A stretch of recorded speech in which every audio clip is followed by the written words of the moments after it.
There are calls for increased regulation of e-cigarette imports after a rise in the number of people being burned by suspected cheap and faulty products. Burn surgeons, fire chiefs and trading standard officers are among those joining forces to highlight the dangers. Joe Tidy reports. We were roller skating around and everything was fine, and then all of a sudden, whoosh, I felt this tremendous heat in my pocket, like a high-pressure firework going off. Watching the footage back, Michael Bennett says he still feels lucky. He spent 10 days in hospital and had to have a skin graft after his e-cigarette exploded, but he says it could have been much worse.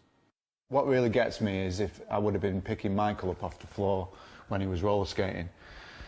And all the time I was doing that, if I would have been picking him up off the floor and it would have blew out into his face, he would have been blinded. And what would have happened then? How am I going to feel? You know, because your dad's vaping, he's blinded his son. As the popularity of e-cigarettes rises, so does the number of incidents like this. Burn surgeons are reporting an increase in vaping-related admissions. Everyone from fire chiefs to trading standards officers are calling for more regulation. The problem, it seems, is cheap knockoff products.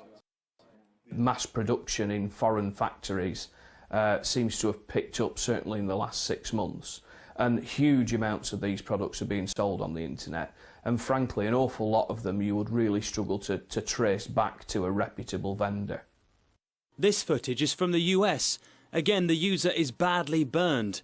The video shared around the world, but many, like first-time vapor Andy, are not put off. It's like the equivalent of carrying around a lighter in your pocket. If that explodes, you're going to go up in flames. So, to me, it's exactly the same, if not safer. Like many smokers, Andy hopes vaping will end his 15 cigarettes a day habit. Multiple studies have shown e-cigarettes to be extremely effective, with more than 3 million people using them in the UK and growing. From pen styles to the box type, the choice of e-cigarettes and vaporizers is now huge. But how do you know that a product that you're buying is safe? Well, the advice is to only use well-used and reviewed high street shops or websites. And the other thing to look out for is the CE mark. Obviously, this can also be faked, but some sellers are confident their products are safe. From our own store, we make sure we go straight to the manufacturer, or at least someone in China who is directly related to the manufacturer. We check at least a sample of products to make sure it's genuine, so we run the codes through and just make sure it is properly, safe. Michael says he did buy his vape from a reputable shop, but he still got burned. And now, months after the incident, his scars have put him off for life. Joe Tidy, Sky News.